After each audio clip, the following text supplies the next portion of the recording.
ಸಮಸ್ತ ವಿಜಯನಗರ ಚಾನೆಲ್ ವೀಕ್ಷಕರಿಗೆ ನಮಸ್ಕಾರ. ವಿಜಯನಗರ ವಾರ್ತೆಗಳಿಗೆ ಸ್ವಾಗತ. ಮುಖ್ಯಾಂಶಗಳು: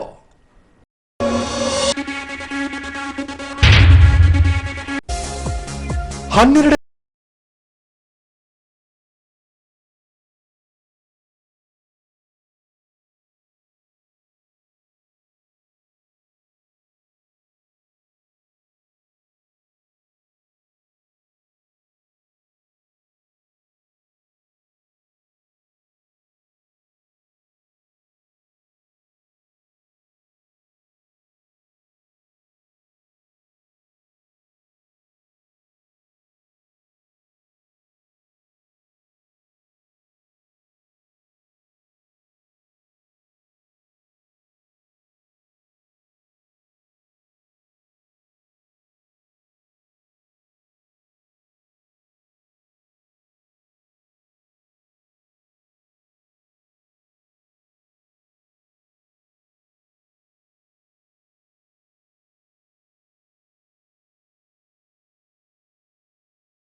ಮಾಡಿಕೊಳ್ಳಲು ಸ್ಪರ್ಧಾಳುಗಳಲ್ಲಿ ಕರೆ ನೀಡಿದ ಲಕ್ಷ್ಮೀ ದಯಾನಂದ ಕಿಚುಡಿ.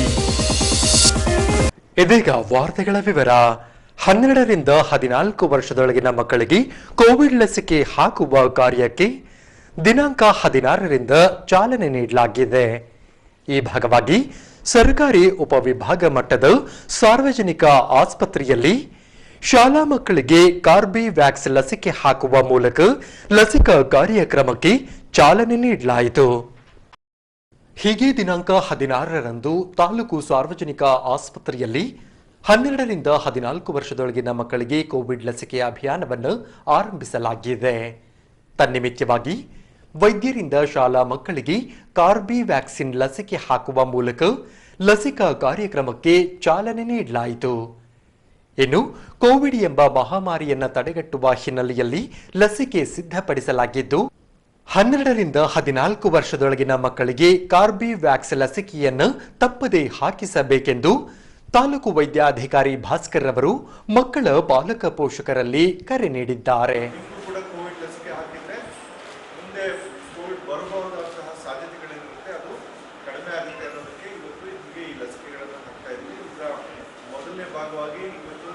ಶಾಲೆಯ ತಮಗೆಲ್ಲರಿಗೂ ಲಸಿಕೆ ಹಾಕ್ತಾ ಇದ್ವಿ. ಜೊತೆಗೆ ಹೊಸಪೇಟೆ ತಾಲೂಕಿನ ಎಲ್ಲ ಮಕ್ಕಳಿಗೂ ಅಂದರೆ 12ರಿಂದ 14 ವರ್ಷದ ಎಲ್ಲ ಮಕ್ಕಳಿಗೂ ಕೂಡ ಈ ಹಂತವಾಗಿ ಶಾಲೆಗೆ ಹೋಗಿ ಲಸಿಕೆಯನ್ನು ಹಾಕ್ತಾರೆ. ಸೊ ಎಲ್ಲರೂ ಕೂಡ ಲಸಿಕೆಗಳನ್ನು ಹಾಕಿಸ್ಕೊಳ್ಳಿ. ತಮಗೇನಾದರೂ ತೊಂದರೆಗಳಿದ್ರೆ ಹೇಳಬೇಕು. ಲಸಿಕೆ ಹಾಕಿಸ್ಕೊಳ್ಳೋದ್ರಿಂದ ಏನೂ ತೊಂದರೆ ಆಗಲ್ಲ. ಯಾರಾದರೂ ಹೇಳಿದ್ರೆ ಹಂಗಾಗುತ್ತೆ ಏನೂ ಆಗಲ್ಲ. ಲಸಿಕೆ ಹಾಕಿಸ್ಕೊಳ್ಳೋದ್ರಿಂದ ಭಾಳ ಅಂದರೆ ಈಗ ಬೇರೆ ಯಾವುದರ ಜ್ವರಕ್ಕೆ ಇಂಜೆಕ್ಷನ್ ಹಾಕ್ಸ್ಕೊಂಡಿರ್ತಿರಲ್ಲ, ನೀವು ಇಂಜೆಕ್ಷನ್ ಹಾಕ್ಸ್ಕೊಂಡಿದ್ದ ಜಾಗದಲ್ಲಿ ನೋವು ಇರುತ್ತಲ್ವ, ಸೊ ಆ ಥರದ್ದು ಒಂದೊಂದೇ ನೋವು ಇರುತ್ತೆ, ಏನೂ ಇರಲ್ಲ. ಸೊ ಯಾರು ಕೂಡ ಇದನ್ನು ಹೆದರ್ಕೋಬೇಡಿ. ಈ ಲಸಿಕೆಯಿಂದ ನಾವು ಕೋವಿಡ್ನ ಕರೋನಾದಿಂದ ದೂರ ಇಟ್ಬಿಟ್ಟು ನಾವು ನಿರಂತರವಾಗಿ ಶಾಲೆಗಳಿಗೆ ಹೋಗಿ ನಾವು ನಮ್ಮ ಕಲಿಕೆ ಏನಿದೆ ಅದನ್ನು ಮುಂದುವರಿಸಲಿಕ್ಕೆ ಅದು ಅನುಕೂಲ ಆಗುವಂಥದ್ದು. ಸೊ ಈ ಒಂದು ಕಾರ್ಯಕ್ರಮಕ್ಕೆ ಶಾಲಾ ಕರೆದುಕೊಂಡು ಬಂದಿರುವಂತಹ ಪ್ರತಿಯೊಂದು ಶಾಲೆಯ ಮುಖ್ಯಸ್ಥರಿಗೂ ಮತ್ತು ಮುಖ್ಯ ಗುರುಗಳಿಗೂ ಈ ಒಂದು ಕಾರ್ಯಕ್ರಮವನ್ನು ಈ ಸಾರ್ವಜನಿಕ ಆಸ್ಪತ್ರೆಯಲ್ಲಿ ಆಯೋಜಿಸಲಿಕ್ಕೆ ಅನುಕೂಲ ಮಾಡಿಕೊಟ್ಟಂತಹ ಈ ಆಸ್ಪತ್ರೆಯ ಎಲ್ಲ ಸಿಬ್ಬಂದಿಗಳು ವೈದ್ಯರಿಗೆ ನನ್ನ ನಮಸ್ಕಾರವನ್ನು ಹೇಳ್ತಾ, ರಾಮಕೃಷ್ಣ ವಿವೇಕಾನಂದ ಟ್ರಸ್ಟ್ನ ವಿದ್ಯಾಚೇತನ ಆಂಗ್ಲ ಮಾಧ್ಯಮ ಶಾಲೆಯಲ್ಲಿ ವಿಜ್ಞಾನ ದಿನಾಚರಣೆ ಕೈಗೊಳ್ಳಲಾಗಿತ್ತು. ಈ ಪ್ರಯುಕ್ತ ವಿದ್ಯಾರ್ಥಿಗಳು ವಿವಿಧ ಆವಿಷ್ಕಾರಗಳನ್ನು ಅನಾವರಣಗೊಳಿಸುವ ಮೂಲಕ ತಮ್ಮಲ್ಲಿರುವ ಪ್ರತಿಭೆಯನ್ನ ಪ್ರದರ್ಶಿಸಿದರು. ಹೀಗೆ ಬಸ್ ಡಿಪೋ ರಸ್ತೆ ಶಾದಿ ಮಹಲ್ ಹಿಂಬದಿಯಲ್ಲಿ ಬರುವ ವಿದ್ಯಾಚೇತನ ಆಂಗ್ಲ ಮಾಧ್ಯಮ ಶಾಲೆಯಲ್ಲಿ ವಿಜ್ಞಾನ ದಿನಾಚರಣೆ ನಿಮಿತ್ತವಾಗಿ ವಸ್ತು ಪ್ರದರ್ಶನ ಏರ್ಪಡಿಸಲಾಗಿತ್ತು. ಈ ವೇಳೆ ಗ್ರಾಮೀಣ ಪೊಲೀಸ್ ಠಾಣೆಯ ಸಿಪಿಐ ಶ್ರೀನಿವಾಸ್ ಮೇಟಿಯವರು ಸರ್ ಸಿ.ವಿ. ರಾಮನ್ ರವರ ಭಾವಚಿತ್ರಕ್ಕೆ ಪೂಜೆ ಸಲ್ಲಿಸಿ ದೀಪ ಬೆಳಗಿಸುವ ಮೂಲಕ ರಾಷ್ಟ್ರೀಯ ವಿಜ್ಞಾನ ದಿನಾಚರಣೆಗೆ ಚಾಲನೆ ನೀಡಿದರು. ಅದೇ ರೀತಿ ವಿದ್ಯಾರ್ಥಿಗಳಿಂದ ಅನಾವರಣಗೊಂಡ ವಿವಿಧ ಆವಿಷ್ಕಾರಗಳನ್ನು ವೀಕ್ಷಿಸಿ ವಿದ್ಯಾರ್ಥಿಗಳ ಜಾಣ್ಮೆಗೆ ಪ್ರಶಂಸೆ ವ್ಯಕ್ತಪಡಿಸಿದರು. ಆ ಬಳಿಕ ಮಾತನಾಡಿದ ಅವರು, ಶಿಕ್ಷಣ ರಂಗದಲ್ಲಿ ಎಲ್ಲ ವಿದ್ಯಾರ್ಥಿಗಳು ಸರಿಸಮಾನರು. ಆಯಾ ಶಾಲಾ ಆಡಳಿತ ಮಂಡಳಿ ಹಾಗೂ ಸರ್ಕಾರ ಗುರುತಿಸಿದ ಸಮವಸ್ತ್ರಗಳನ್ನು ಧರಿಸಿಕೊಂಡು ಶಾಲಾ ಕಾಲೇಜುಗಳಿಗೆ ವಿದ್ಯಾರ್ಥಿಗಳು ಆಗಮಿಸಬೇಕು. ಇದು ನ್ಯಾಯಾಲಯದ ತೀರ್ಪಾಗಿದ್ದು ಪ್ರತಿಯೊಬ್ಬ ವಿದ್ಯಾರ್ಥಿಗಳು ಪಾಲಿಸಬೇಕೆಂದರು. High court has announced that there is no space for religion in the educational institutions. There is no space for religion in the education institution. There is no space for caste, creed, color and religion. Got it? So nobody can violate. The High Court has ordered and historical judgment. This is a very good decision the High Court have made. Okay. Then in some other occasion I will come and I will share my experiences, how the department runs, how we are working in the station, how the stations will work. So I request Hamantaka sir to bring all my kids to the station so that I can show the different sections of our department. So what is a weapon, how the wireless system operates, where the this computer the place, how they work, and everything I will show. How 24/7 how the rotation system will work. So everything I will show. Kindly bring my kids to our station so that I can explain in detail. So I have many work to attend since I am on patrolling also already. I started my patrolling at 10 o'clock. Hamantaka sir card. That's why I came. And some other occasion I will personally come to this institution again. And meanwhile, before that, after this Holi and all that, we can bring kids to the station.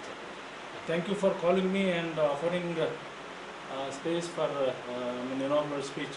Thank you, one and all.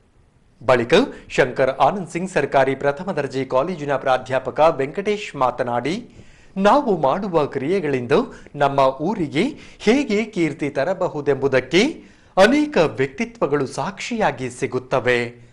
ಅಂತಹ ಅಪರೂಪದ ವ್ಯಕ್ತಿತ್ವಗಳಲ್ಲಿ sir C V. Raman ರವರು ಕೂಡ ಒಬ್ಬರೆಂದರು.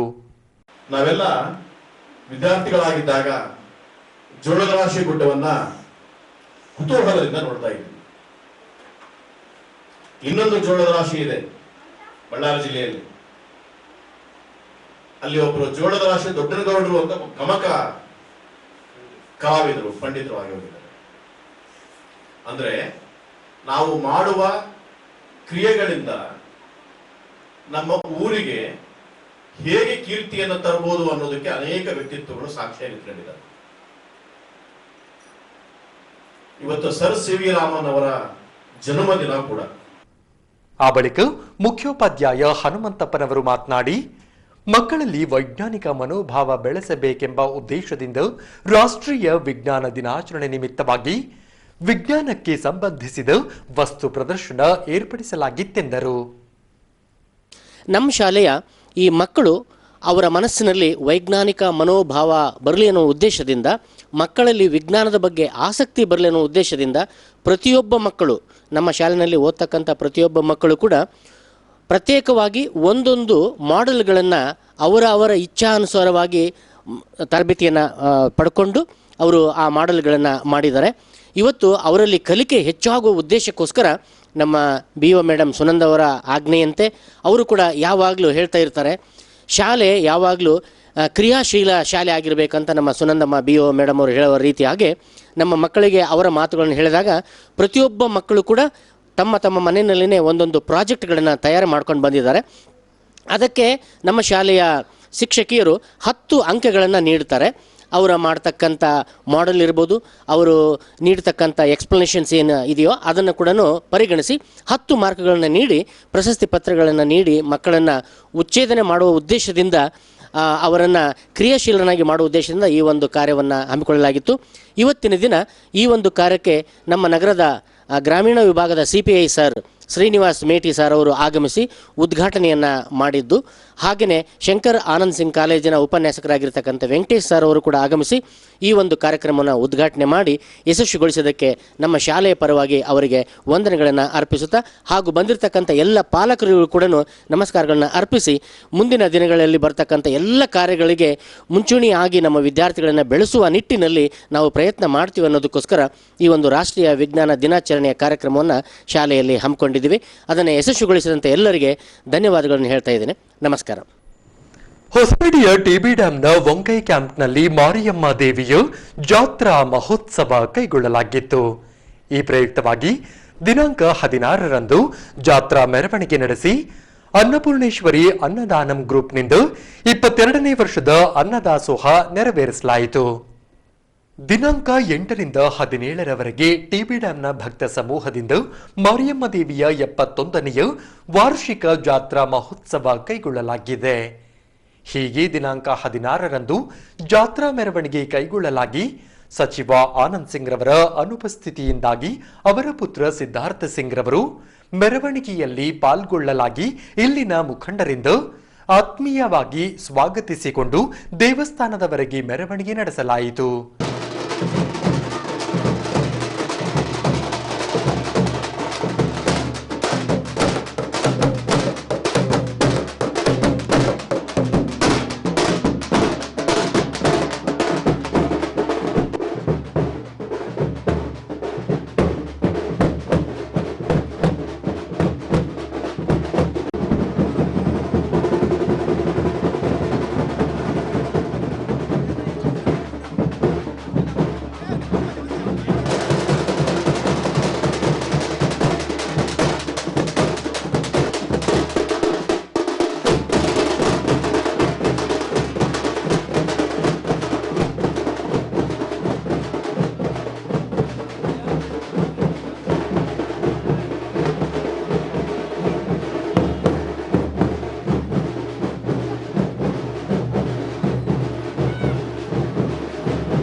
ಹೀಗೆ ಮೆರವಣಿಗೆಯು ದೇಗುಲಕ್ಕೆ ಆಗಮಿಸಿದ ಬಳಿಕ ದೇಗುಲದಲ್ಲಿ ಮಹಾಮಂಗಳಾರತಿ ಬಳಿಕ ಸಿದ್ಧಾರ್ಥ ಸಿಂಗ್ ರವರಿಗೆ ಸೇರಿದಂತೆ ಪೊಲೀಸ್ ಅಧಿಕಾರಿಗಳಿಗೆ ಸನ್ಮಾನಿಸಿ ಗೌರವಿಸಲಾಯಿತು. ಇನ್ನು ಸನ್ಮಾನ ಸ್ವೀಕರಿಸಿದ ಸಿದ್ಧಾರ್ಥ ಸಿಂಗ್ ರವರು ಮಾರಿಯಮ್ಮ ದೇವಿ ಜಾತ್ರಾ ಮಹೋತ್ಸವದ ಶುಭವನ್ನ ಹಾರೈಸುತ್ತಾ ಮಾರಿಯಮ್ಮ ದೇವಸ್ಥಾನವನ್ನು ವಾಸ್ತು ಪ್ರಕಾರ ವಿಗ್ರಹಗಳನ್ನು ಪ್ರತಿಷ್ಠಾಪಿಸಿ ಅಭಿವೃದ್ಧಿ ಮಾಡಿಕೊಡುವ ಚಿಂತನೆ ಇದೆ ಎಂದು ಈ ಭಾಗದ ಭಕ್ತರಲ್ಲಿ ಭರವಸೆ ನೀಡಿದರು. ದೇವಸ್ಥಾನದ ಅಭಿವೃದ್ಧಿ ವಿಷಯ ಬಂದಾಗ ದೇವಸ್ಥಾನದ ಆವರಣವನ್ನು ಒಂದ್ಸರಿ ಪರಿಶೀಲಿಸಿ ವಾಸ್ತು ಪ್ರಕಾರ ಯಾವ ಮೂಲೆಯಲ್ಲಿ ಯಾವ ವಿಗ್ರಹಗಳನ್ನು ಬರಬೇಕಂತ ಹೇಳಿ ನಾನು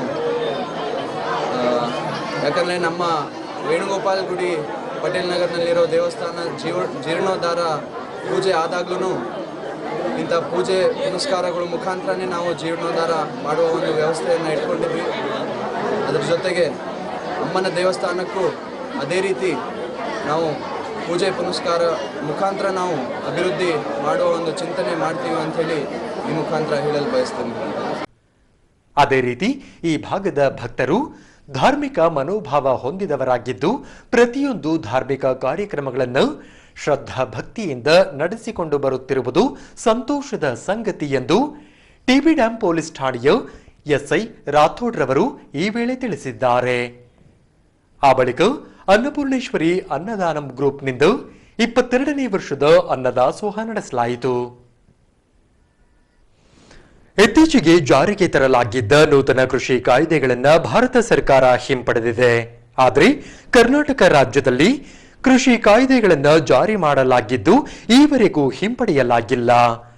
ಇನ್ನು ಈಗ ನಡೆಯುತ್ತಿರುವ ಅಧಿವೇಶನದೊಳಗೆ ಕೃಷಿ ಕಾಯ್ದೆಗಳನ್ನು ಹಿಂಪಡೆಯಬೇಕೆಂದು ರೈತ ಸಂಘಟಕರು ರಾಜ್ಯ ಸರ್ಕಾರಕ್ಕೆ ಒತ್ತಾಯಿಸಿದ್ದಾರೆ. ಈ ಅಂಶಕ್ಕೆ ಸಂಬಂಧಿಸಿದಂತೆ ಕರ್ನಾಟಕ ರಾಜ್ಯ ರೈತ ಸಂಘ ಮತ್ತು ಹಸಿರು ಸೇನೆಯ ರಾಜ್ಯಾಧ್ಯಕ್ಷರಾದ ಕೋಡಿಹಳ್ಳಿ ಚಂದ್ರಶೇಖರ್ ರವರ ಸಾರಥ್ಯದಲ್ಲಿ ಸುದ್ದಿಗೋಷ್ಠಿ ಏರ್ಪಡಿಸಲಾಗಿತ್ತು. ನೂತನ ಕೃಷಿ ಕಾಯ್ದೆ ವಿರೋಧಿಸಿ ರೈತರು ನಡೆಸಿದ ಹೋರಾಟದ ಫಲವಾಗಿ ಜಾರಿಗೆ ತಂದಿದ್ದ ನೂತನ ಕೃಷಿ ಕಾಯ್ದೆಗಳನ್ನು ಕೇಂದ್ರ ಸರ್ಕಾರ ವಾಪಸ್ ಪಡೆದಿದೆ. ಆದರೆ ಕರ್ನಾಟಕ ರಾಜ್ಯ ಸರ್ಕಾರದಲ್ಲಿ ನೂತನ ಕೃಷಿ ಕಾಯ್ದೆಯನ್ನ ಜಾರಿಗೆ ತರಲಾಗಿದೆ. ಈ ಕಾಯ್ದೆಗಳನ್ನು ಹಿಂಪಡೆಯುವಂತೆ ಸರ್ಕಾರಕ್ಕೆ ತಿಳಿಸಲಾಗಿದೆಯಾದರೂ ಈವರೆಗೂ ವಾಪಸ್ ಪಡೆದಿಲ್ಲ. ಈಗ ನಡೆಯುತ್ತಿರುವ ಅಧಿವೇಶನದೊಳಗೆ ಕೃಷಿ ಕಾಯ್ದೆಯನ್ನ ವಾಪಸ್ ಪಡೆಯದಿದ್ದಲ್ಲಿ ರಾಜ್ಯ ಸರ್ಕಾರದ ವಿರುದ್ಧ ಹೋರಾಟ ಪ್ರಾರಂಭಿಸಲಾಗುವುದೆಂದು ರಾಜ್ಯ ಸಂಘಟನೆಯ ರಾಜ್ಯಾಧ್ಯಕ್ಷ ಕೋಡಿಹಳ್ಳಿ ಚಂದ್ರಶೇಖರ್ ಅವರು ರಾಜ್ಯ ಸರ್ಕಾರಕ್ಕೆ ಎಚ್ಚರಿಕೆ ನೀಡಿದ್ದಾರೆ. ಕೃಷಿ ಕಾಯ್ದೆಯನ್ನು ಕರ್ನಾಟಕ ಸರ್ಕಾರ, ಭಾರತ ಸರ್ಕಾರ ಕೃಷಿ ಕಾಯ್ದೆಯನ್ನು ಶಾಸನಬದ್ಧವಾಗಿ ವಾಪಸ್ ಪಡೆದ ಮೇಲೆ ರಾಜ್ಯ ಸರ್ಕಾರ ನೈತಿಕ ಜವಾಬ್ದಾರಿ ಇದು ವಾಪಸ್ ಪಡಿತಕ್ಕಂಥದ್ದು. ದೇಶವೇ ವಾಪಸ್ ಪಡೆದ ಮೇಲೆ ನಿಮ್ಮದೇನು ಉಳಿತು ಅಲ್ಲಿ, ನೀವು ವಾಪಸ್ ಪಡಿಬೇಕು. ಇದರ ಜೊತೆಗೆ ಸುಪ್ರೀಂ ಕೋರ್ಟ್ ಕೂಡ ಒಂದು ಗಡುವನ್ನು ಇಟ್ಟು ಅವರು ಕೂಡ ನಿರ್ದೇಶನ ಕೊಟ್ಟಿದ್ದರು. ಇದರ ಮೇಲೆ ಯಾವುದೇ ಕಾಯ್ದೆಗಳನ್ನು ಮಾಡಬಾರ್ದು, ರೈತರು ನಾವು ಇದನ್ನು ಇತ್ಯರ್ಥ ಮಾಡಲಿಕ್ಕೆ ಪರಸ್ಪರ ಸರ್ಕಾರ ರೈತರ ಜೊತೆ ಪರಸ್ಪರ ಮಾತುಕತೆ ಮೂಲಕ ಬಗೆಹರಿಸ್ಕೊಳ್ಳಿ, ಅಥವಾ ಕೋರ್ಟೇ ಅವ್ರ ಜೊತೆ ಮಾತುಕತೆ ಮಾಡಿ ಇತ್ಯರ್ಥ ಮಾಡೋವರೆಗ ಇದನ್ನೇನು ಮಾಡೋಕ್ಕೆ ಹೋಗಬೇಡಿ ಅಂತ ಭಾರತ ಸರ್ಕಾರಕ್ಕೆ ಹೇಳ್ತು. ಭಾರತ ಸರ್ಕಾರಕ್ಕೆ ಹೇಳಿದ ಮೇಲೆ ಇಡೀ ದೇಶಕ್ಕೆ ಹೇಳ್ದಂಗೆ ತಾನೆ. ಅಂಥದ್ರಲ್ಲಿ ರಾಜ್ಯದಲ್ಲಿ ನೀವು ಇಂಥ ಕಾನೂನನ್ನು ಜಾರಿಗೆ ತರ್ತೀರಿ ಅಂದರೆ ಇದು violation of the supreme court guidelines. Bharat ಸರ್ಕಾರ ವಿಡ್ರಾ ಮಾಡಿದ ಮೇಲೆ ನಿಮ್ಮ ನೈತಿಕತೆ ಅಲ್ವಾ ಇದು ವಾಪಸ್ ತಗೊಳ್ಳೋದು? ತೆಗಿತಾ ಇಲ್ಲ ಅನ್ನೋದಾದರೆ ನಿಮ್ಮ ಅಜೆಂಡಾ ಏನು? ನೀವು ಯಾರು ಅದಾನಿ ಕಂಪನಿ ಜೊತೆ ಅಥವಾ ಯಾರು MNC ಕಂಪ್ನಿ ಜೊತೆ ಬೊಮ್ಮಾಯಿಯವರೇ ಒಪ್ಪಂದ ಸೈನ್ ಹಾಕ್ಬಿಟ್ಟಿದ್ದೀರಾ? ಅದನ್ನಾದರೂ ಹೇಳಿ, ನಾವು ಸೈನ್ ಹಾಕ್ಬಿಟ್ಟಿದ್ದೀವಿ ತೆಗಿಯೋಕ್ಕಾಗಲ್ಲ ಅಂತ. ನಾವೇನು ಹೋರಾಟ ಮಾಡಬೇಕೋ ಮುಂದಕ್ಕೆ ನಾವು ಮಾಡ್ತೀವಿ, ಇಲ್ಲದೇ ಇದ್ದರೆ ತಪ್ಪಾಗುತ್ತೆ. ಈಗ ಅಧಿವೇಶನ ಏನು ಪ್ರಾರಂಭ ಆಗಿದೆಯೋ ಈ ಅಧಿವೇಶನದ ಒಳಗಡೆ ಈ ಕಾನೂನನ್ನು ವಾಪಸ್ ಪಡಿಬೇಕು. ಇಲ್ಲದೇ ಇದ್ದರೆ 28ನೇ ತಾರೀಕು ನಾವು ಇದಕ್ಕೆ ಸಂಬಂಧಪಟ್ಟಂಥ ಒಂದು ತೀರ್ಮಾನವನ್ನು ನಾಡಿನ ರೈತರ ನಡುವೆ ತಗೊತೀವಿ. ಅದಕ್ಕೆ ಮುಂಚೆ ನೀವು ತೀರ್ಮಾನಕ್ಕೆ ಬರಬೇಕಂತೇಳಿ ಸರ್ಕಾರಕ್ಕೆ ಒತ್ತಾಯ ಮಾಡ್ತೀವಿ. ಹೊಸಪೇಟೆ ರೈಲ್ವೆ ನಿಲ್ದಾಣದ ಅಣತಿ ದೂರದಲ್ಲಿ ರೈತರ ಗದ್ದೆಗಳನ್ನು ಖರೀದಿಸಿ ರಿಯಲ್ ಎಸ್ಟೇಟ್ ಮಾಡಲಾಗ್ತಿದೆ. ಈ ಹಿನ್ನೆಲೆ ಗದ್ದೆಗಳಿಗೆ ಗ್ರಾವೆಲ್ ಹಾಕಿ ಸಮತಟ್ಟು ಮಾಡುವ ಕಾರ್ಯ ಪ್ರಗತಿಯಲ್ಲಿದ್ದು, ಗದ್ದೆಗೆ ಅವೈಜ್ಞಾನಿಕವಾಗಿ ಗ್ರಾವೆಲ್ ಸಾಗಿಸುತ್ತಿರುವುದರಿಂದ ರೈಲ್ವೆ ನಿಲ್ದಾಣದ ಆಸುಪಾಸಿನ ನಿವಾಸಿಗರು ಡಸ್ಟ್ ಅಲರ್ಜಿಗೆ ಒಳಗಾಗುತ್ತಿದ್ದಾರೆಂದು ಕರ್ನಾಟಕ ರಕ್ಷಣಾ ವೇದಿಕೆ ಆರೋಪಿಸಿದೆ. ಈ ಅಂಶಕ್ಕೆ ಸಂಬಂಧಿಸಿದಂತೆ ಜಿಲ್ಲಾಧಿಕಾರಿಗಳ ಕಾರ್ಯಾಲಯಕ್ಕೆ ಆಗಮಿಸಿದ ಕರ್ನಾಟಕ ರಕ್ಷಣಾ ವೇದಿಕೆಯ ವಿಜಯನಗರ ಜಿಲ್ಲಾ ಘಟಕವು ಇಲ್ಲಿನ ಅಧಿಕಾರಿಗಳಿಗೆ ಮನವಿ ಸಲ್ಲಿಸಿ ರೈಲ್ವೆ ನಿಲ್ದಾಣದ ಬಳಿ ರಿಯಲ್ ಎಸ್ಟೇಟ್ ಮಾಡುತ್ತಿದ್ದು ರೈತರ ಗದ್ದೆಗಳಿಗೆ ಅವೈಜ್ಞಾನಿಕವಾಗಿ ಗ್ರಾವೆಲ್ ಸಾಗಿಸಲಾಗುತ್ತಿದೆ. ಇದರಿಂದಾಗಿ ಧೂಳು ಹರಡಿ ಈ ಭಾಗದ ನಿವಾಸಿಗರು ನಾನಾ ರೀತಿಯ ರೋಗದಿಂದ ಬಳಲುವ ಸ್ಥಿತಿ ಒದಗಿ ಬಂದಿದೆ. ಹಾಗಾಗಿ ನೀರನ್ನ ಸಿಂಪಡಿಸಿ ವೈಜ್ಞಾನಿಕವಾಗಿ ಗ್ರಾವೆಲ್ ಸಾಗಿಸಬೇಕೆಂದು ಒತ್ತಾಯಿಸಿದ್ದಾರೆ. ಶ್ರೀನಿವಾಸ, ವಿಜಯನಗರ ಜಿಲ್ಲಾ ಪ್ರಧಾನ ಕಾರ್ಯದರ್ಶಿ ಕರವೇ. ಈ ದಿವಸ ಮೊನ್ನೆ ಜಿಲ್ಲಾಧಿಕಾರಿಗೆ ನಾವು ಮನೆ ಮುಖಾಂತರ ಸಲ್ಲಿಸಿದ್ರೆ ರಿಯಲ್ ಎಸ್ಟೇಟ್ ದಂಧೆ ಯಾವ ಮಟ್ಟಕ್ಕೆ ಹೋಗಿದೆಪ್ಪ ಅಂತಂದರೆ ಅಲ್ಲಿ ಸಾರ್ವಜನಿಕರಿಗೆ ಎಷ್ಟು ತೊಂದರೆ ಆಗ್ತಿದೆ, ಅದರಿಂದ ಏನು ವ್ಯತ್ಯೆ ಪಡ್ತಾರೆ, ಏನು ನೋವು ಪಡ್ತಾರೆ. ಈಗಾಗಲೇ ಬೇಸಿಗೆ ಸ್ಟಾರ್ಟ್ ಆಗಿದೆ. ಆ ಬೇಸಿಗೆ ಸ್ಟಾರ್ಟ್ ಆಗಿರೋದ್ರಿಂದ ನೀರಿನ ಕೊರತೆಯೂ ಇದೆ. ಅದ್ರ ಜೊತೆಗೆ ಇವರು ಏಕಾಏಕಿ ಧೂಳು ಎಬ್ಬಿಸಿ ಅಲ್ಲಿನ ಜನಸಾಮಾನ್ಯರಿಗೆ ಎಷ್ಟು ತೊಂದರೆ ಆಗ್ತದೆ. ಆಮೇಲೆ ಭತ್ತ ಬೆಳೀತಕ್ಕಂಥ ನಾಡೋದು ಕಬ್ಬು ಬೆಳೆ ಶೇಂಗಾ ಇವೆಲ್ಲ ಬೆಳ್ತಕ್ಕಂಥದ್ದು ಈಗಾಗಲೇ 50 ರೂಪಾಯಿ ಕೆಜಿ ಅಕ್ಕಿ ಆಗಿದೆ, 120 ರೂಪಾಯಿ ಕೆಜಿ ತೊಗರಿ ಬೆಳೆ ಆಗಿದೆ. ಸರ್ ನಾವು ಮಾಡತಕ್ಕೆ ಬೇಡ ಅಂತ ಹೇಳ್ತಿಲ್ಲ. ಫಲವತ್ತಾದ ಭೂಮಿಗಳನ್ನು ನೀವೆಲ್ಲ ಇದೇ ರಿಯಲ್ ಎಸ್ಟೇಟಿಗೆ ಕೊಟ್ಕೊಂತ ಹೋದರೆ ಮುಂದೆ ಹೆಂಗೆ ಪರಿಸ್ಥಿತಿ, ಜನಸಾಮಾನ್ಯರು ಹೆಂಗೆ ಬದುಕಬೇಕು ಒಂದೇದು. ಎರಡನೇದಾಗಿ ಅಲ್ಲಿ ಇಲ್ಲಿರ್ತಕ್ಕಂಥ ಎಡಕ ಬಲಕ ಜನ ಎಲ್ಲ ಮಧ್ಯಮ ವರ್ಗದವರು. ಸೊ ಅವ್ರಿಗೆ ಎಷ್ಟು ತೊಂದರೆ ಆಗುತ್ತೆ ಇದರಿಂದ, ಧೂಳಿನಿಂದ ಅಸ್ತಮ ಕಾಯಿಲೆ ಬರುತ್ತೆ ವಯಸ್ಸಾದ್ರಿಗೆ. ನಾವು ಮಾಡಬೇಡ ಅಂತ ಹೇಳ್ತಿಲ್ಲ, ಅದಕ್ಕೊಂದು ಕಂಡೀಷನ್ಸ್ ಇದ್ದಾವೆ, ನಿಯಮಗಳಿದ್ದಾವೆ. ಅದು ಏನಾಗಿದೆಪ್ಪ ಅಂದರೆ ಎಷ್ಟರಿಂದ ಎಷ್ಟು ತಾಸು ಮಾಡಬೇಕು, ಆಮೇಲೆ ಅದಕ್ಕೆ ಏನು ಮಾಡಬೇಕು, ಧೂಳಿನ ನಿಭಾಯಿಸ್ಬೇಕಂದ್ರೆ ಏನು ಮಾಡಬೇಕು ಆ ವ್ಯವಸ್ಥೆ ಮಾಡಿ. ಇಲ್ಲಿದ್ರಲ್ಲಿ ಸಂಬಂಧಪಟ್ಟಂಥ ಜನಸಾಮಾನ್ಯರಿಗೆ ಅದೇನಾಗಿದೆ ಅಂತ ಅದು ಪರಿಹಾರ ಕೊಡಿ. ಅದು ಬಿಟ್ಟುಬಿಟ್ಟು ನೀವು ಏಕಾಏಕಿ ಮಿನಿಸ್ಟ್ರಿ ಇದ್ದಾರೆ, ಮಿನಿಸ್ಟ್ರಿ ಏನು ಮಾಡ್ತಾರೆ, ಮಿನಿಸ್ಟ್ರಿ ಅಂತ ಅಲ್ಲಿ ಹೇಳ್ತಾರೆ ಮಾಡಲಿಕ್ಕೆ. ಸುಮ್ಮನೆ ಯಾಕೆ ನೀವು ಮಿನಿಸ್ಟ್ರಿ ತೇಜವಧೆ ಮಾಡ್ತಾ ಇದ್ದೀರಿ? ತಪ್ಪಿದು, ನೀವು ಮಾಡಬೇಡಿ. ಮೊದಲು ಈ ಕೂಡಲೇ ಈಗ ನಿಲ್ಲಿಸ್ಬೇಕು ಕೆಲಸ, ಇಲ್ಲಾಂದರೆ ಮುಂದಿನ ದಿನಗಳಲ್ಲಿ ನಾವು ಬೀಗ ಹಾಕುವ ಕೆಲಸ ಮಾಡೋಕ್ಕಾಗಂದ್ರೆ ನಾವು ಎಚ್ಚರಿಕೆ ಕೊಡ್ತಾ ಇದ್ದೀವಿ. ಅದೇ ರೀತಿ ವೈಜ್ಞಾನಿಕವಾಗಿ ಗ್ರಾವೆಲ್ ಸಾಗಿಸದಿದ್ದಲ್ಲಿ ಮುಂದಿನ ದಿನಗಳಲ್ಲಿ ಹೋರಾಟ ನಡೆಸಲಾಗುವುದೆಂದು ಜಿಲ್ಲಾಧ್ಯಕ್ಷರು ತಿಳಿಸಿದ್ದಾರೆ. ಈ ದಿನ ನಮ್ಮ ಕರ್ನಾಟಕ ರಕ್ಷಣಾ ವೇದಿಕೆ ವತಿಯಿಂದ ಮಾನ್ಯ ಜಿಲ್ಲಾಧಿಕಾರಿಗಳಿಗೆ ಒಂದು ಮನವಿ ಸಲ್ಲಿಸಿದ್ದೇವೆ. ವಿಷಯ ಎಷ್ಟೇ, ರೈಲ್ವೆ ಸ್ಟೇಷನ್ ರಸ್ತೆಯಲ್ಲಿರುವ ಹಂಪಿ ಇಂಟರ್ನ್ಯಾಷನಲ್ ಹೋಟೆಲ್ ಪಕ್ಕದಲ್ಲಿ ಬರುವಂಥ ವ್ಯವಸಾಯಕ್ಕೆ ಯೋಗ್ಯವಾದಂಥ ಒಂದು ಭೂಮಿ ಅದು. ಇಲ್ಲಿಯವರೆಗೂ ಕಬ್ಬುಗಳು, ಭತ್ತ, ಬಾಳೆ ತೋಟ ಇಂಥ ಎಲ್ಲ ಬೆಳೆಯುವಂಥ ಒಂದು ಭೂಮಿ ಅದು. ಆ ಭೂಮಿಯನ್ನು ಏಕಾಏಕಿಯಾಗಿ ಇತ್ತೀಚೆಗೆ ಒಂದು 15 ದಿನಗಳ ಕೆಳಗೆ ಗ್ರಾವೆಲ್ ಹೊಡೆಯುವಂಥ ಕಾರ್ಯ ಯಾರೋ ಮಾಡ್ತಾಯಿದ್ದಾರೆ. ಅವ್ರು ಯಾರಂತ ನಮಗೆ ಬೇಕಾಗಿಲ್ಲ. ಕೂಡಲೇ ಆ ಧೂಳನ್ನು ಕಡಿಮೆ ಮಾಡಬೇಕಂದ್ರೆ ಮುಂದಿನ 3 ತಿಂಗಳಾದ ಮೇಲೆ ಮಳೆಗಾಲ ಬರುತ್ತೆ. ಆ ಸಮಯದಲ್ಲಿ ಬೇಕಾದರೂ ಅವರು ಡೆವಲಪ್ಮೆಂಟ್ ಮಾಡ್ಕೊಂಬಲಿ, ಏನಾದರೂ ಮಾಡಲಿ ಹೊಸಪೇಟೆಗೆ. ಅದು ಬಿಟ್ಟು ಈಗ ಧೂಳು ಎಬ್ಸ್ಕೊಂಡು ಅಲ್ಲಿನ ನಾಗರಿಕರಿಗೆ ತೊಂದರೆ ಕೊಡೋದೈತಲ್ಲ, ಅದು ಎಷ್ಟು ಮಟ್ಟಿಗೆ ಸರಿ? ಅಲ್ಲಿ ಮೊನ್ನೆ ನಮ್ಮ ಸ್ಥಳೀಯ ರಕ್ಷಣಾ ವೇದಿಕೆ ಕಾರ್ಯಕರ್ತರೆಲ್ಲ ಹೋಗಿ ಕೇಳಲಿಕ್ಕಾಗಿ ಅವರು ಒಂದೇ ಒಂದು ಉತ್ತರ ಹೇಳಿದ್ದಾರೆ, ನಾವೆಲ್ಲ ಮಿನಿಸ್ಟ್ರಿಗೆ ಸಪೋರ್ಟ್ ಇದ್ದೇವೆ, ಮಿನಿಸ್ಟ್ರ್ ಕಡೆಯವರು ಮಿನಿಸ್ಟರ್ ಅಂತ ಹೇಳ್ತಾ ಇದ್ದಾರೆ. ಯಾರು ಕೇಳಿದ್ರು ಬರೀ ಮಿನಿಸ್ಟರ್ ಅಂತ ಹೊರತು ಮಿನಿಸ್ಟರ್ ಅಲ್ಲಿ ಇಲ್ಲ. ಮಿನಿಸ್ಟರ್ ಸಂಬಂಧಪಟ್ಟವ್ರು ಯಾರಲ್ಲ ಅಲ್ಲಿ. ಯಾರು ಕೇಳಿದ್ರೆ ಬರೀ ಇದೇ ರೀತಿ ಹೇಳ್ಕೊಂತ ಹೋಗ್ತಾ ಇದ್ದಾರೆ. ಈ ಒಂದು ಮಾಫಿಯಾ ಏನು ಭೂ ಮಾಫಿಯಾ ಏನು ಮಾಡ್ತಾ ಇದ್ದಾರೆ, ಈ ರೀತಿ ಮಾಡೋದ್ರನ್ನು ಕೆಲವೊಂದು ಕಂಡೀಷನ್ ಇರ್ತಾವೆ ಅವ್ರಿಗೆ. ಯಾವ ರೀತಿ ಮಾಡಬೇಕು, ಗ್ರಾವಲ್ಲಿ ಯಾವ ರೀತಿ ಹೊಡಿಬೇಕು, ಪಬ್ಲಿಕ್ಕಿಗೆ ತೊಂದರೆ ಯಾವ ರೀತಿ ಕೊಡಬಾರ್ದು ಎಂಬುದು ಅವ್ರಿಗೆ ಇರುತ್ತೆ. ಅದನ್ನೆಲ್ಲ ಗಾಳಿ ತೂರಿರ್ತಾರೆ. ಅದಕ್ಕೆ ಸಂಬಂಧಪಟ್ಟ ಅಧಿಕಾರಿಗಳು ಸಹ ಇದಕ್ಕೆ ಶಾಮೀಲಾಗಿದ್ದಾರೆ. ಯಾಕಂದರೆ ಪೊಲ್ಯೂಷನ್ ಬೋರ್ಡ್ನವ್ರು ಕಂಪಲ್ಸರಿ ಅದನ್ನು ಬಂದು ಟೆಸ್ಟ್ ಮಾಡಿ ನೀರು ಹೊಡೆದರೋ ಇಲ್ಲ, ಯಾವಿದ್ರು ಮಾತ್ರ ಧೂಳು ಎದ್ದಳಲ್ಲ, ಅದು ಒಂದು ಕಂಡೀಷನ್ ಅವ್ರು ಮಾಡಿ ಅವರು ಒಂದು ಪರವಾನಗಿ ಕೊಡಬೇಕು. ಆ ವ್ಯವಸ್ಥೆ ಸಹ ಅಲ್ಲಿ ಆಗಿಲ್ಲ. ಹೀಗಾಗಿ ಸುಮಾರು ಒಂದು 15 ದಿನಗಳಿಂದ ನಮ್ಮ ಹುಡುಗರು ಏನು ಹೇಳಿದ್ರು ಕೇಳಿಲ್ಲ. ಇಲ್ಲ ನಾವು ಮಿನಿಸ್ಟರ್ ಕೇಳಿದ್ರು ಅಂತ ಹೇಳಿದ್ದಾರೆ. ಈ ಒಂದು ಹಿನ್ನೆಲೆಯಲ್ಲಿ ನಾವು ಜಿಲ್ಲಾಧಿಕಾರಿಗಳಿಗೆ ಒಂದು ಮನವಿ ಕೊಟ್ಟಿದ್ದೀವಿ. ಈ ಕೂಡಲೇ ಏನು ಭೂಮಾಫಿಯಾ ಮಾಡುವಂಥ ರಿಯಲ್ ಎಸ್ಟೇಟ್ ದಂಧೆ ಮಾಡುವಂಥ ವ್ಯಕ್ತಿಗಳಿಗೆ ಮತ್ತು ಅದೇನು ಸರಬರಾಜು ಮಾಡುವಂಥ ಗುತ್ತಿಗೆದಾರರು ಅವರೆಲ್ಲರಿಗೆ ಕೂಡಲೇ ನೋಟಿಸ್ ಕೊಡಬೇಕು. ಆ ಒಂದು ಕಾರ್ಯ ನಿಲ್ಲಬೇಕು. ಇಲ್ಲ ಹೋದರೆ ಮುಂದಿನ ದಿನಗಳಲ್ಲಿ ಮುತ್ತಿಗೆ ಹಾಕುವಂಥ ಕಾರ್ಯ ಕೂಡ ನಾವು ರಕ್ಷಣಾ ವೇದಿಕೆಯಿಂದ ಮಾಡ್ತೇವೆ ಅಂತ ಹೇಳಿ ಈ ಸಂದರ್ಭದಲ್ಲಿ ಹೇಳ್ತೇವೆ. ಹೊಸಪೇಟೆಯ ಪಟೇಲ್ ನಗರದ ದುರ್ಗಾ ಪರಮೇಶ್ವರಿ ದೇವಸ್ಥಾನದಲ್ಲಿ ಕಳೆದ 4 ವರ್ಷಗಳಿಂದ ಶಿವಪಾರ್ವತಿ ಕಲ್ಯಾಣೋತ್ಸವ ನಡೆಸಿಕೊಂಡು ಬರಲಾಗ್ತಿದೆ. ಹೀಗೆ ದಿನಾಂಕ 15ರಂದು ರಾತ್ರಿ 5ನೇ ವರ್ಷದ ಶಿವಪಾರ್ವತಿ ಕಲ್ಯಾಣೋತ್ಸವ ನಡೆಸಿ ನೆರೆದ ಭಕ್ತರಿಗೆ ಅನ್ನಪ್ರಸಾದ ವಿತರಿಸುವ ಮೂಲಕ ಲೋಕ ಕಲ್ಯಾಣಕ್ಕಾಗಿ ಪ್ರಾರ್ಥಿಸಲಾಯಿತು. ಹೊಸಪೇಟೆಯ ಪಟೇಲ್ ನಗರದ 2ನೆಯ ಕ್ರಾಸ್ನಲ್ಲಿ ಬರುವ ದುರ್ಗಾ ಪರಮೇಶ್ವರಿ ದೇವಸ್ಥಾನದಲ್ಲಿ ದಿನಾಂಕ 15ರಂದು ಸಂಜೆಯ ಬಳಿಕ ಶಿವಪಾರ್ವತಿ 5ನೆಯ ವರ್ಷದ ಕಲ್ಯಾಣ ಮಹೋತ್ಸವ ಕಾರ್ಯಕ್ರಮ ಕೈಗೊಳ್ಳಲಾಗಿತ್ತು. ತನ್ನಿಮಿತ್ತ ಅರ್ಚಕರಿಂದ ಧಾರ್ಮಿಕ ವಿಧಿವಿಧಾನಗಳ ಪ್ರಕಾರ ಶಿವಪಾರ್ವತಿಯರ ಕಲ್ಯಾಣ ಮಹೋತ್ಸವ ನಡೆಸಲಾಯಿತು.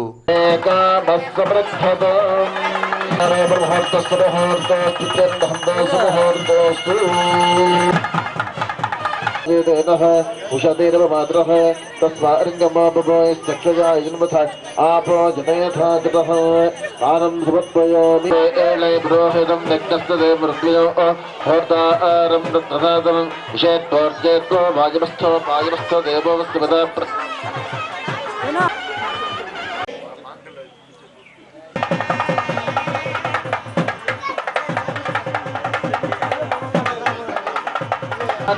जगज्जीवनहेतुना कंठे मुखादिशुभगे त्रैलोक्यं मङ्गलं गुरु त्वं राजावरुणो त्वं देवो बृहस्पतिः त्वं चन्द्रश्चाग्निश्च राष्ट्रं धारयतां ध्रुवम्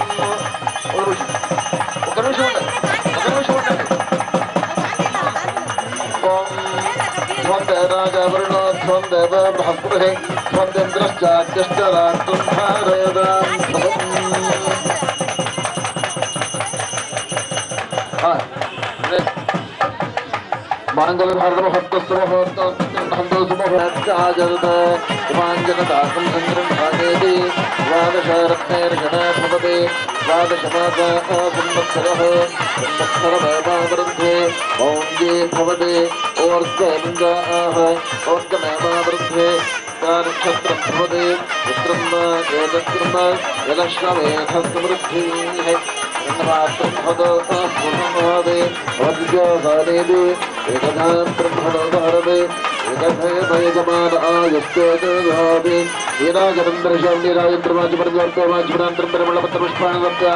रक्षांधारयामि हर नमः पार्वती पतये हर महादेव हर हर महादेव हर हर महादेव हर हर महादेव लक्ष्मी रमण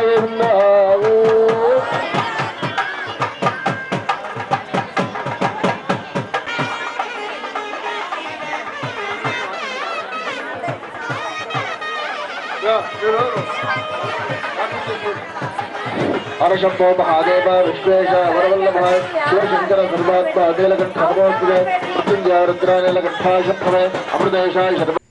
ಈ ವೇಳೆ ನೆರೆದ ಪಟೇಲ್ ನಗರದ ಭಕ್ತರು ಧಾರ್ಮಿಕೋತ್ಸವದಲ್ಲಿ ಪಾಲ್ಗೊಂಡು ದೈವ ಕೃಪೆಗೆ ಪಾತ್ರರಾದರು. ಇನ್ನು ಕಳೆದ 5 ವರ್ಷಗಳಿಂದ ದುರ್ಗಾ ಪರಮೇಶ್ವರಿ ಸೇವಾ ಟ್ರಸ್ಟ್ ಸಹಯೋಗದೊಂದಿಗೆ ಶಿವಪಾರ್ವತಿ ಕಲ್ಯಾಣ ಮಹೋತ್ಸವ ನಡೆಸಿ ಭಕ್ತರಿಗೆ ಅನ್ನ ಪ್ರಸಾದ ನೆರವೇರಿಸಿಕೊಂಡು ಬರಲಾಗ್ತಿದೆ ಎಂದು ಈ ಭಾಗದ ಭಕ್ತರು ತಿಳಿಸಿದ್ದಾರೆ. ಈ ದುರ್ಗಾ ಪರಮೇಶ್ವರಿ ದೇವಸ್ಥಾನ 2014 ಫೆಬ್ರವರಿಯಲ್ಲಿ ಪುನರ್ ನಿರ್ಮಾಣವಾಯಿತು. ಇದು ಮೊದಲಿನಲ್ಲಿ ಫಸ್ಟ್ ಚಿಕ್ಕ ಗುಡಿಯಲ್ಲಿದ್ದು 2014ರಲ್ಲಿ ಪುನರ್ ನಿರ್ಮಾಣವನ್ನು ಮಾಡಲಾಯಿತು. 8 ವರ್ಷದಿಂದ ಈ ಗುಡಿಯಲ್ಲಿ ಭಾಳಷ್ಟು ಯಶಸ್ವಿಯಾಗಿ ಎಲ್ಲ ಪೂಜಾ ಕಾರ್ಯಕ್ರಮಗಳು ಎಲ್ಲ ನೆರವೇರ್ತಾ ಇದ್ದಾವೆ. ಸತತವಾಗಿ 5 ವರ್ಷದಿಂದ ನಾವು ಶಿವಪಾರ್ವತಿ ಕಲ್ಯಾಣೋತ್ಸವವನ್ನು ಹಮ್ಮಿಕೊಂಡಿದ್ದೇವೆ. ಎಲ್ಲ ಭಕ್ತಾದಿಗಳ ಸಹಕಾರದಿಂದ ಈ ಶಿವಪಾರ್ವತಿ ಕಲ್ಯಾಣೋತ್ಸವ ಭಾಳಷ್ಟು ಚೆನ್ನಾಗಿ ನಡೀತಾ ಇದೆ. ಸತತವಾಗಿ 5 ವರ್ಷದಿಂದ ನೆರವೇರ್ತಾ ಇರೋದ್ರಿಂದ ವರ್ಷ ವರ್ಷ ಭಾಳಷ್ಟು ಜನಗಳ ಸಂಖ್ಯೆ ಬಹಳಷ್ಟಿದೆ. ಈ ವರ್ಷದ ಒಂದು ವಿಶೇಷತೆ ಏನಂದರೆ ಉತ್ಸವ ಮೂರ್ತಿಯನ್ನು ಪಲ್ಲಕ್ಕಿಯಲ್ಲಿ ಕರ್ಕೊಂಡೋಗಿ ಪಲ್ಲಕ್ಕಿ ಮೆರವಣಿಗೆಯನ್ನು ಮಾಡ್ತಾ ಇದ್ದೀವಿ ನಾವು. ಈ ದುರ್ಗಾ ಪರಮೇಶ್ವರಿಯ ಕೃಪಾ ಎಲ್ಲ ಜನರ ಮೇಲೆ ಹೀಗೆ ಇರಲಿ, ಎಲ್ಲರ ಸಹಕಾರದಿಂದ ಇದು ಇನ್ನಷ್ಟು ಚೆನ್ನಾಗಿ ನಡೀಲಿ ಅಂತ ಹೇಳ್ತಾ ನನ್ನ ಅನಿಸಿಕೆಯನ್ನು ಮುಗಿಸ್ತೇನೆ. ಈ ದೇವಸ್ಥಾನದ ಮಹಿಮೆ ತುಂಬ ಅಪಾರ. ಮೊದಲಿನಿಂದ ಈವರೆಗೂ ಇವಾಗಿಂದ ತುಂಬ ಅಪಾರ. ದೇವಸ್ಥಾನದ ನಡೆ ನುಡಿ ನಾವೆಲ್ಲ ಜನಗಳ ಸಹಕಾರದಿಂದ 5ನೇ ವರ್ಷದ ದುರ್ಗಾ ಪರಮೇಶ್ವರಿ ಕಲ್ಯಾಣೋತ್ಸವವನ್ನು ಅತಿ ವಿಜೃಂಭಣೆಯಿಂದ ಜರುಗ್ತಾ ಇದೆ. ಇನ್ನು ಮುಂದೆ ಇನ್ನೂ ವಿಜೃಂಭಣೆಯಿಂದ ಜರುಗಬೇಕಂತ ನಾವು ಮನಪೂರ್ವಕವಾಗಿ ದೇವಲ್ಲಿಯ ಕಡೆಯಿಂದ ಕೃಪೆಯಿಂದ ಇನ್ನೂ ವಿಜೃಂಭಣೆಯಿಂದ ಜರುಗಬೇಕೆಂದು ಮನ ಕೋರುತ್ತಿದ್ದೇವೆ. ಇದೀಗ ಫೋಟೋ ಕ್ಲಿಪ್ ಸುದ್ದಿ. ಮಲಪನಗುಡಿಯ ಅಕ್ಷಯ ಡಿಗ್ರಿ ಕಾಲೇಜಿನಿಂದ ಮುಂದಿನ PU ವಿದ್ಯಾಭ್ಯಾಸಕ್ಕಾಗಿ 10ನೇ ತರಗತಿ ವಿದ್ಯಾರ್ಥಿಗಳಿಗಾಗಿ ಪರೀಕ್ಷೆ ಏರ್ಪಡಿಸಲಾಗಿತ್ತು. ಈ ವೇಳೆ ಪಾಪಿನಾಯಕನಹಳ್ಳಿ ಗ್ರಾಮಾಂತರ ಪ್ರೌಢಶಾಲೆ ಸೇರಿದಂತೆ ಬೊಡ್ಡರಹಳ್ಳಿಯ ಅರುಣೋದಯ ಸೇಂಟ್ ಮೇರಿ ಶಾಲೆಯ 65 ವಿದ್ಯಾರ್ಥಿಗಳು ಪರೀಕ್ಷೆಗೆ ಹಾಜರಾಗಿದ್ದರು. ಈ ವೇಳೆ ಅತಿ ಹೆಚ್ಚು ಅಂಕ ಗಳಿಸಿದ 6 ವಿದ್ಯಾರ್ಥಿಗಳಿಗೆ ಹೊಸಪೇಟೆ ಬಿಜೆಪಿ ಮಂಡಲದ ಪ್ರಧಾನ ಕಾರ್ಯದರ್ಶಿ ಶಂಕರ್ ಮೇಟಿಯವರು ಶಾಲಾ ಆಡಳಿತ ಮಂಡಳಿಯ ಪರವಾಗಿ ಬಹುಮಾನ ವಿತರಿಸಿ SSLC ಪರೀಕ್ಷೆಯನ್ನ ಧೈರ್ಯದಿಂದ ಎದುರಿಸಿ ಗ್ರಾಮಕ್ಕೆ ಕೀರ್ತಿ ತರುವಂತೆ ವಿದ್ಯಾರ್ಥಿಗಳಲ್ಲಿ ಕರೆ ನೀಡಿದರು.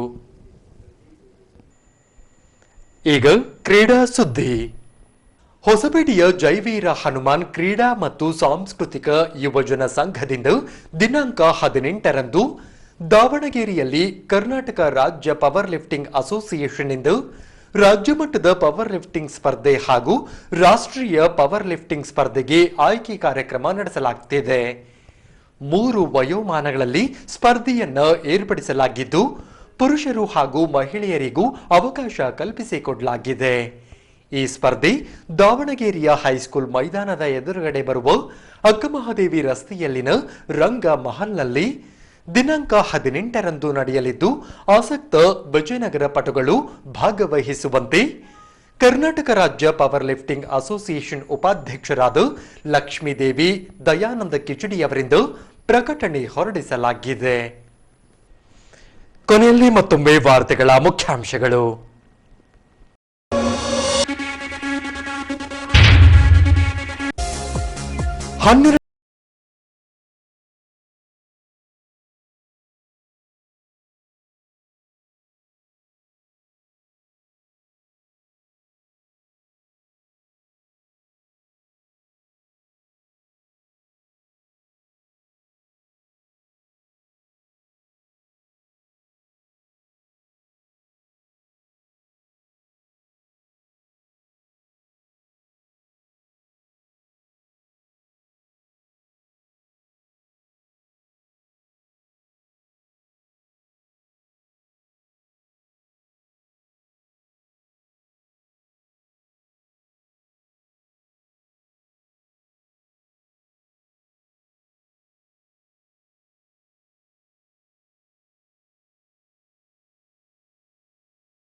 ಮಾಡಿಕೊಳ್ಳಲು ಸ್ಪರ್ಧಾಳುಗಳಲ್ಲಿ ಕರೆ ನೀಡಿದ ಲಕ್ಷ್ಮೀ ದಯಾನಂದ ಕಿಚುಡಿ.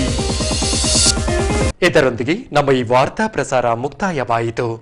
ಸ್ಥಳೀಯ ಪ್ರಮುಖ ಸುದ್ದಿಗಳಿಗಾಗಿ ನೋಡ್ತಾ ಇರಿ ವಿಜಯನಗರ ಸುದ್ದಿವಾಹಿನಿ. ಮುಂದಿನ ವಾರ್ತಾ ಸಂಚಿಕೆಯಲ್ಲಿ ಮತ್ತೆ ಭೇಟಿಯಾಗೋಣ. ವಂದನೆಗಳೊಂದಿಗೆ ಮಂಜುನಾಥ್ ಉಪ್ಪಾರ್.